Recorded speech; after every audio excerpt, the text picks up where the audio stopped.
Hello. Yes, I know. Where have I been? I've been right here, and I hope that you've been doing well too. I genuinely and sincerely apologize for being so MIA with my YouTube video uploads, but I've been very, very busy running and operating our family business, as well as trying to navigate through life post-surgery. So this is the part 2 that has been long overdue. I do want to clarify though, in my part 1 video of the post-op, I clarified I wasn't going to be uploading every month. I've done my research. I wanted this surgery for many, many years.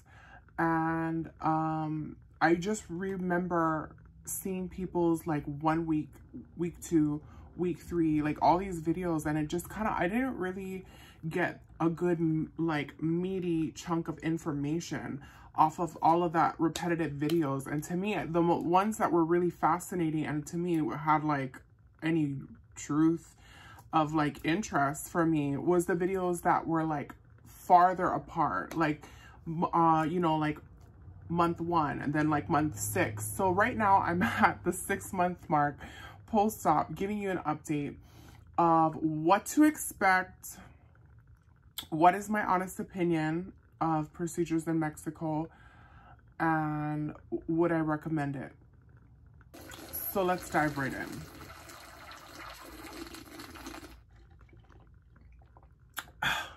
Let's go.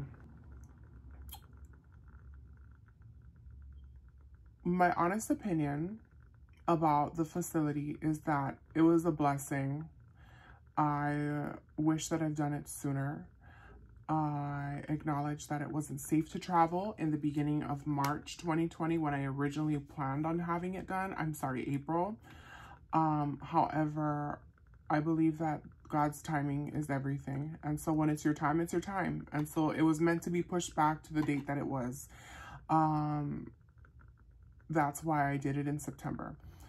Now, I would like to talk about my opinion about the facility. So honestly, the staff were so friendly.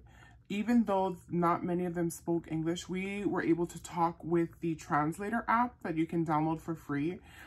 So that wasn't a problem because homegirl was having full-blown conversations with these people.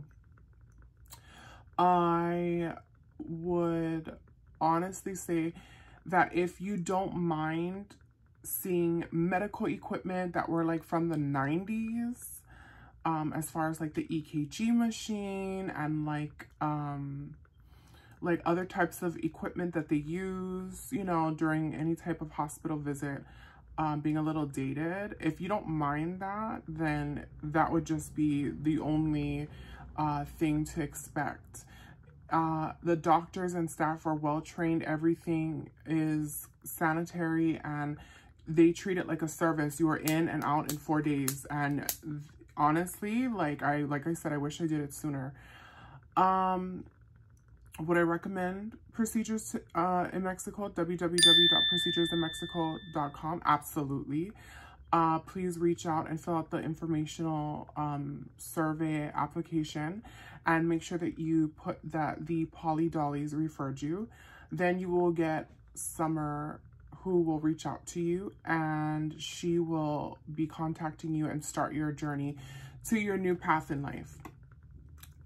First things first, I want to shout out Nahe Vahine for this beautiful blue cardigan moment. Let's have a moment for it. Ow. She's cute or whatever. I just want to start off by saying that I normally look like this these days. I don't wear as much makeup as I used to, especially because we have to wear masks everywhere. I don't cake on the makeup as much. You're definitely going to catch me wearing lashes and that's it on my daily basis in these streets. So a lot has changed since my operation. Not only was it the amount of food I can eat, but it's actually more so what I eat. prior to surgery, I was strictly drinking water and occasionally had coffee. I didn't drink juice or soda, and I love to eat, you know, like Korean barbecue and like any type of like steak and like pasta and all this kind of stuff. And post-surgery, I don't drink as much water. I'm very, very disappointed in myself.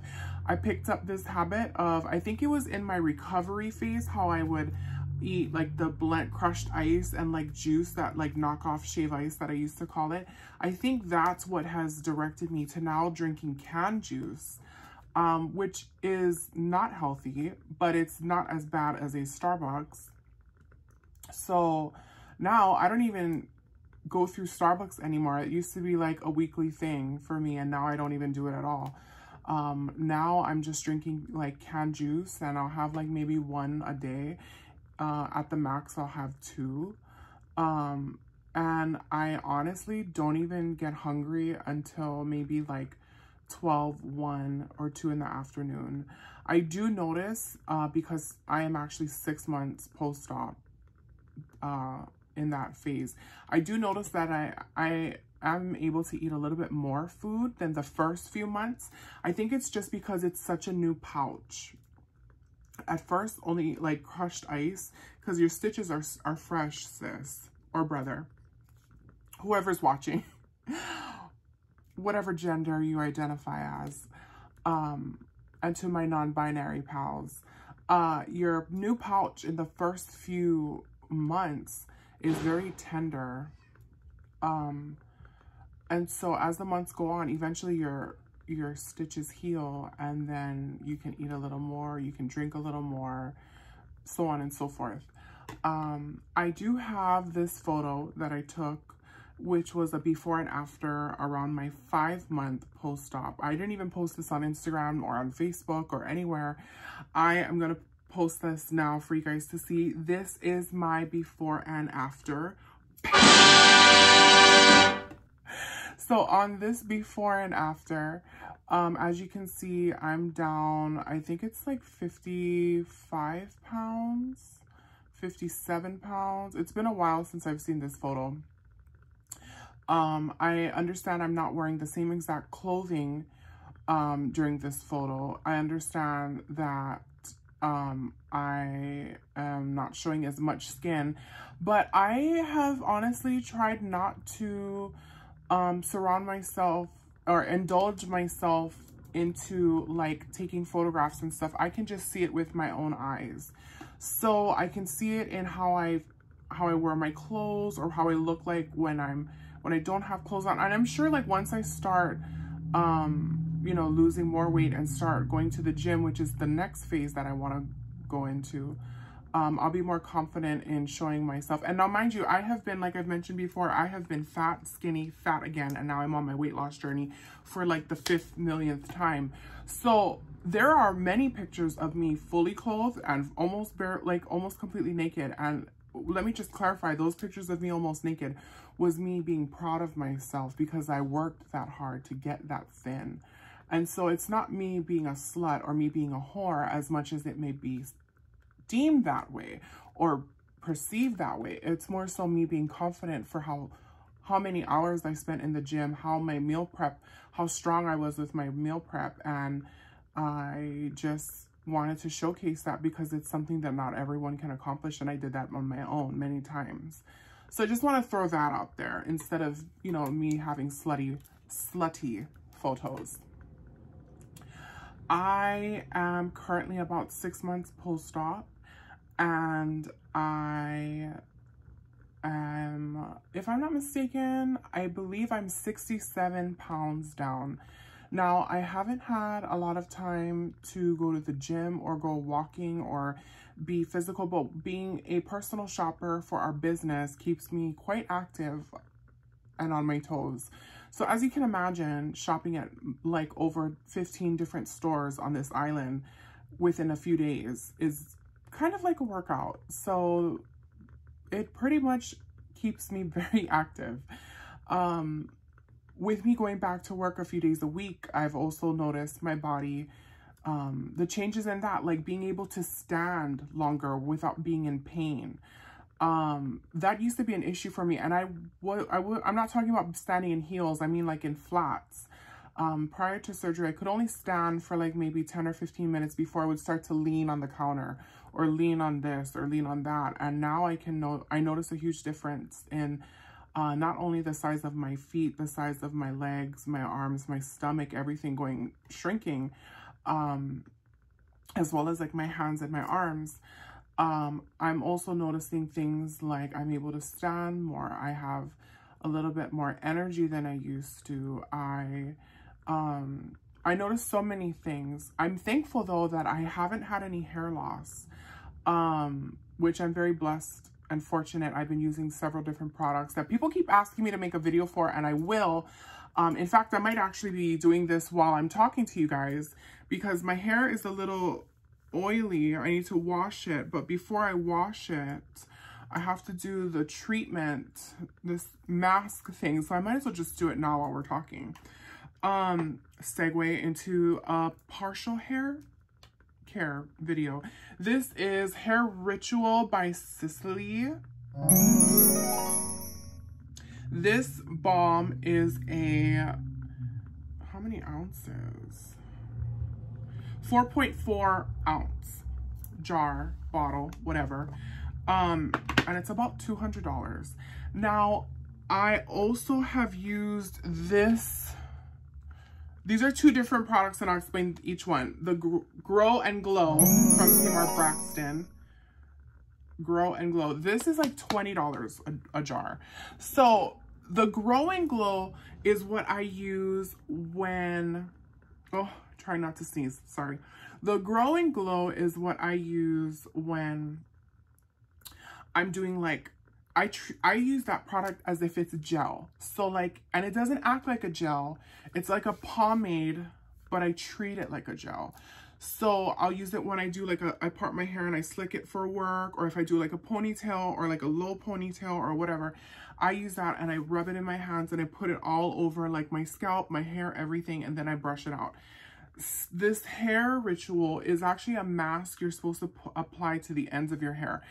I completely see a huge difference in my hair when I use this. I used to have what's called a chemical cut, and a chemical cut is basically when you lift your hair so high from dark to light that eventually the split ends end up breaking apart.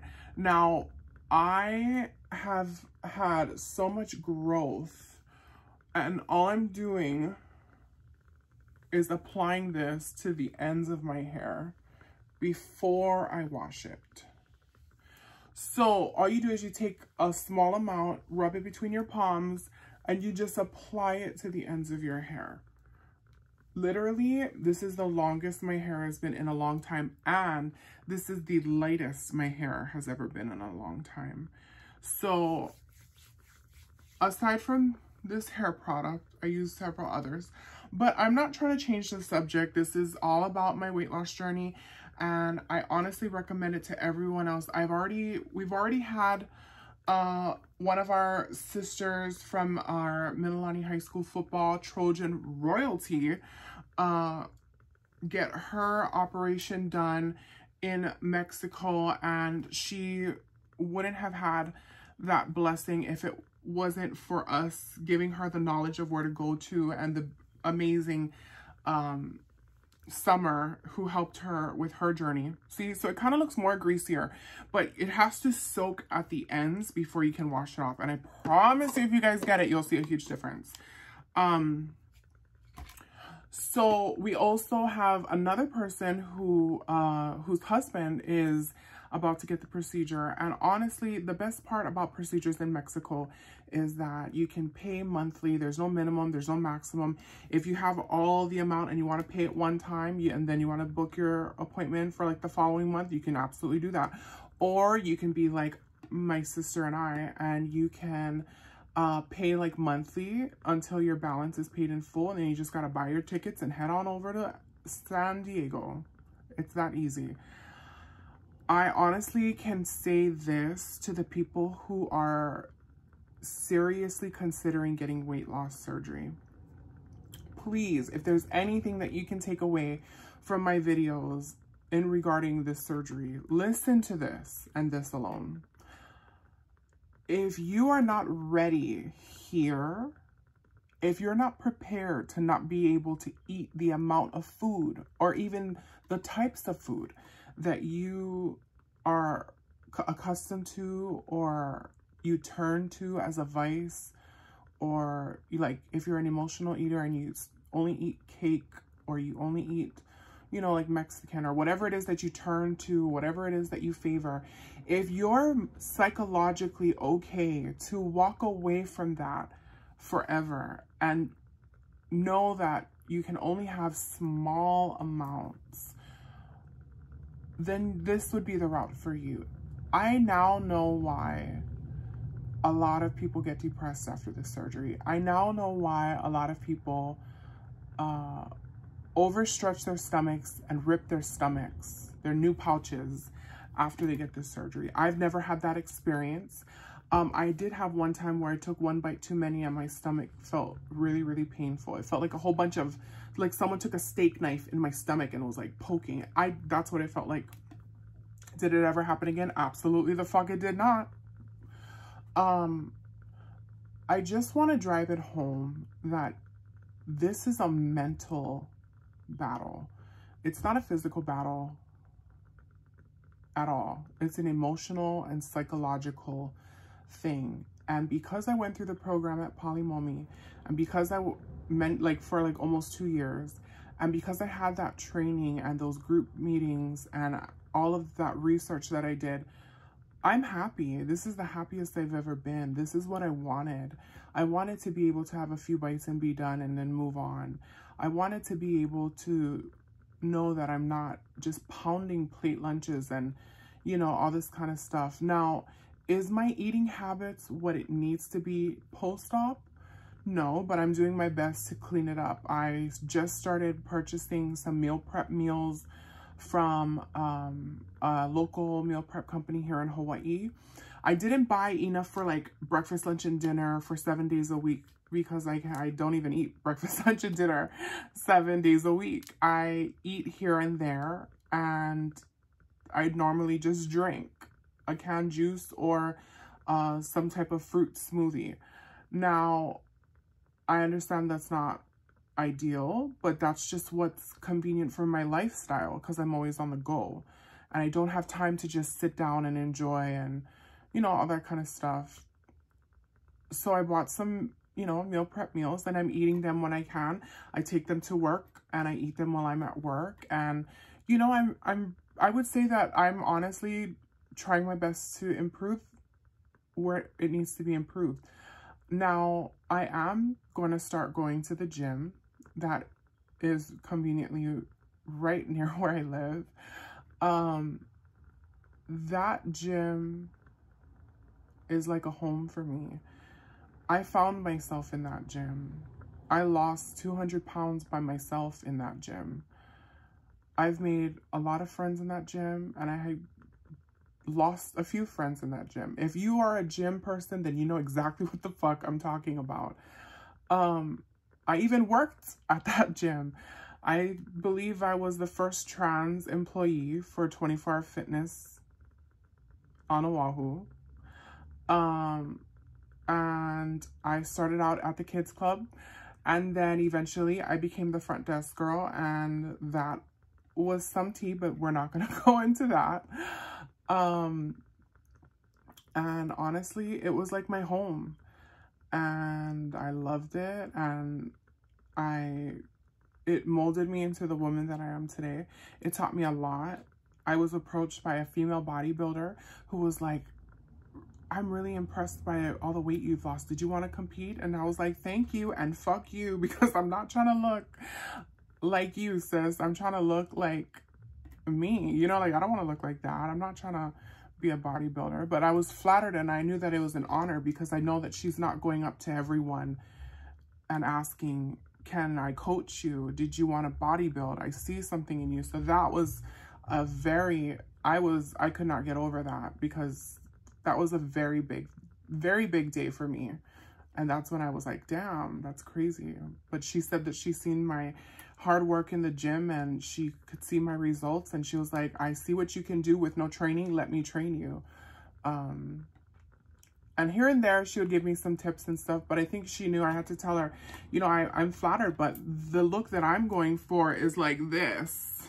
I'm not trying to be like this, you know? So, don't know what you're talking about. So yeah, I know that I look completely different than my previous videos, but that's because I just, you know, I normally put on a little bit more makeup when we have to go live on Facebook. But nowadays, honestly, like I'm keeping it so natural. It's just, I don't have time. And with wearing a mask, it's pointless.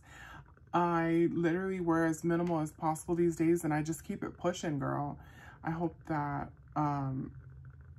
you guys feel that I look the same, or that, you know, it's not like, who the fuck is this? You know, this is just me.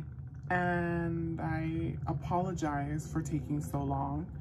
But, I mean, girl, she was doing the damn thing for the family, for the business, and slowly but surely for myself. I've also started taking singing lessons, which I'm very honored to be instructed by someone who is a well-known singer. I always wanted to be like a performer from a very young age. And I got into doing drag performances at one period of my life. I've competed in pageants. I did very well. I came first runner-up in both pageants. So yeah, I've just always had that fire within me, you know? And so I wasn't fortunate enough to take any like singing, dancing, or like, you know, ukulele lessons or anything like that, which I wish I did. So now that I'm older, I'm just, you know, taking lessons here and there. I would really like to thank you guys for being so understanding for this overlong part 2 video. I humbly apologize and hope that anything that I went over in this video resonated with you, and that I gave you some kind of insight as far as what to expect. If you do go with procedures in Mexico, you won't regret it. And if you have any questions, by all means, please feel free to comment below, and I promise I will respond to you. I love you all so much. Don't forget to hit the like button on this video if you liked it. And if you haven't yet, feel free to subscribe because it would be appreciated. I cannot tell you how much happiness and joy it brings me to see myself every day in my truest form. And that's not necessarily to say that I wasn't myself when I was at my biggest, or that me being at my biggest wasn't beautiful, because no matter what size I was, I still saw myself. It's just, I knew I wasn't happy. And yeah, now I am. So I promise I will be uploading more. Pinky promise. And yeah, thank you so much for watching. I love you all. Stay safe. Wear your mask. Stand 6 feet apart. Wash your hands. And wash your fucking ass. Bye.